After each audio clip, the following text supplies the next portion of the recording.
Bienvenue à 3ABN français. Je suis Lisbeth Ricketts de Alter Inc.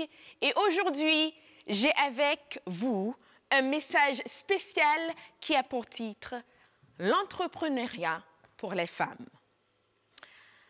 La société et de nombreuses factions au sein du mouvement féministe déclarent que la Bible est un livre de contes de fées qui lave les cerveaux des femmes, les déclarant domestiques sans voix seulement. Eh bien, je suis ici pour vous dire que cela ne pourrait être plus éloigné de la vérité et que ce n'est pas une représentation de la façon dont le christianisme et Dieu voient la femme. Il y a beaucoup de gens qui lisent les Écritures sans être guidés par le Saint-Esprit et dans le but principal de discréditer la Bible. Ces individus interprètent toujours mal la parole de Dieu. Mais voici la vérité. De nombreux chrétiens, hommes et femmes, enseignent que toutes les femmes ont besoin du caractère de la femme vertueuse des Proverbes 31.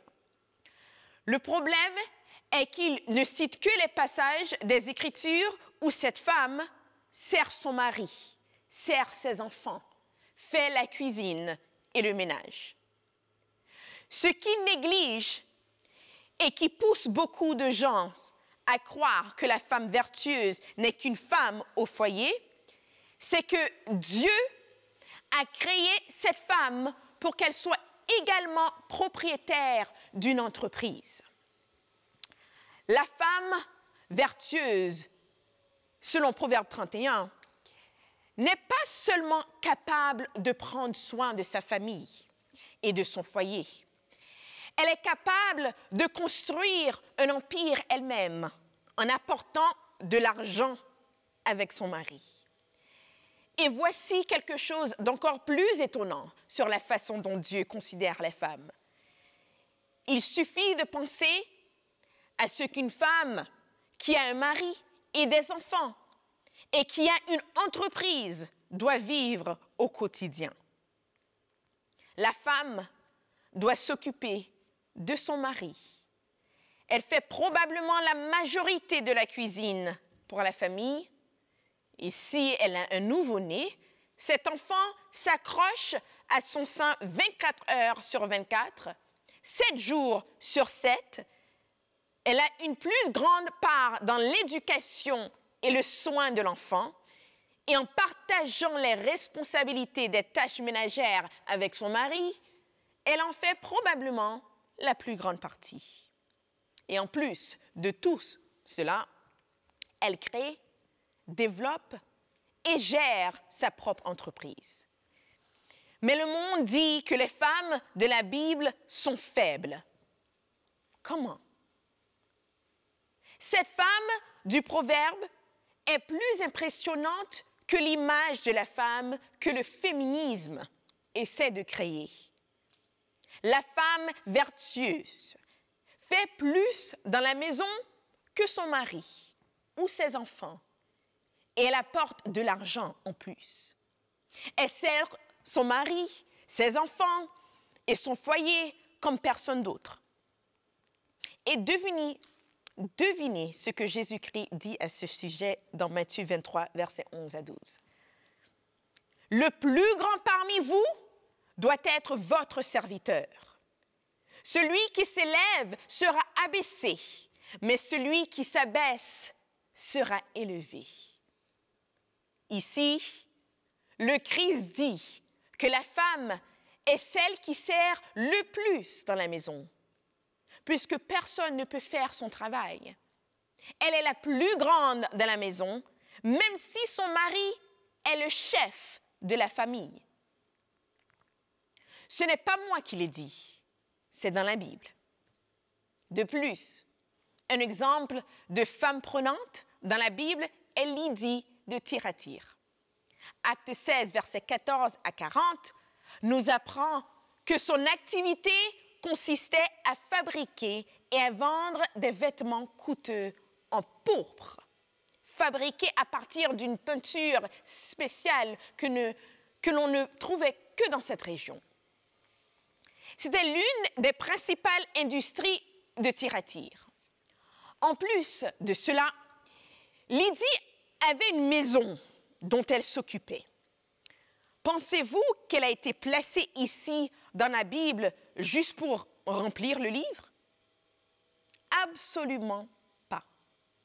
Elle a été placée ici pour servir d'exemple et montrer que les femmes peuvent être plus que ce que la société dit qu'elles sont. Elles sont grandes, formidables et magnifiques, même si qu'elles se soumettent à leur mari. Cependant, en tant que chef d'entreprise et fière d'appeler mon entreprise une entreprise chrétienne, je ne vois pas beaucoup de femmes chefs d'entreprise promues par la société.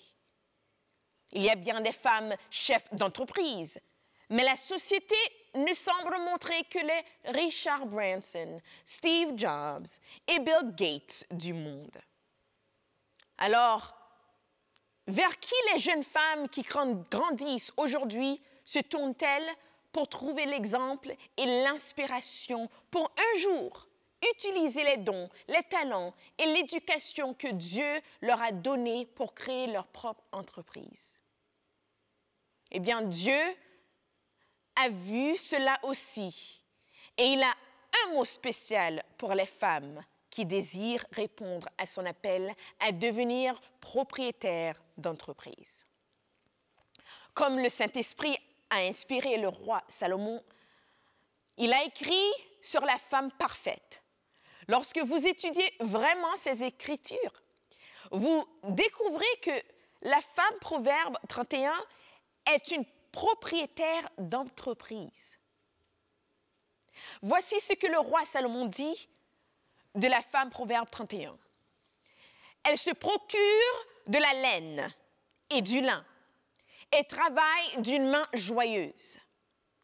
Cela signifie qu'elle a une idée d'entreprise ou un bien ou un service qu'elle peut fournir et qu'elle le construit de ses propres mains en faisant quelque chose à partir de rien. Une autre caractéristique commerciale de cette femme est qu'elle est comme les navires des marchands. Elle apporte sa nourriture de loin. Cela signifie qu'elle est comme les autres grandes entreprises qui sont en mesure de promouvoir et d'expédier leurs marchandises à l'étranger. Salomon dit ensuite, « Elle condense un champ et l'achète. Avec le fruit de sa main, elle plante une vigne. » Au temps biblique, posséder des terres et du bétail était considéré comme un commerce. Il suffit de regarder le 4e commandement où Dieu a ordonné que le bétail, les serviteurs et les servantes ne devaient pas travailler le jour du sabbat. Cela montre que les propriétaires de ces jours là-bas étaient des propriétaires d'entreprises. La femme de Proverbe 31 a considéré les champs à acheter, ce qui montre qu'elle a une éducation sur le type de terre nécessaire pour que les affaires soient prospères. Lorsqu'elle a trouvé le bon terrain, elle était trop instruite pour se faire escroquer sur le prix lorsqu'elle l'a acheté. Avec le fruit de ses propres mains et non de celle de son mari. Les fruits de ses propres mains, elle a planté la vigne, créant ainsi sa propre entreprise. Salomon exprime ensuite comment cette femme s'est consacrée au développement de son entreprise. Elle constate que ce qu'elle gagne est bon. Sa lampe ne s'éteint pas pendant la nuit. Cela signifie que cette femme travaillait sans relâche, jour et nuit, pour s'assurer que ce que son entreprise a à offrir était excellent. Enfin, Salomon dit, elle fait des chemises et les vend. Elle livre des ceintures aux marchands.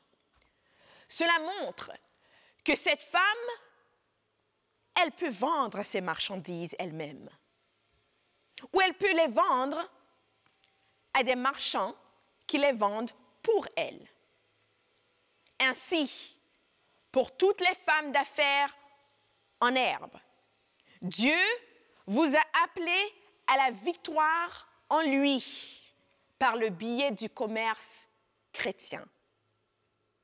Tout ce que vous avez à faire est de le consulter et de marcher vers quoi? Vers votre destinée. Alors, femmes, efforcez-vous d'être la femme vertueuse des Proverbes 31. Non seulement Dieu vous considère comme le plus grand, mais il vous a créé pour être le plus grand. Seulement si vous vous humiliez et adhérez au caractère qu'il désire développer en vous dans sa parole. Et encore une fois, je veux vous dire que oui, nous devons être humbles, mais vous êtes fortes et entrepreneurs. Encore une fois, avec Jésus, mission possible.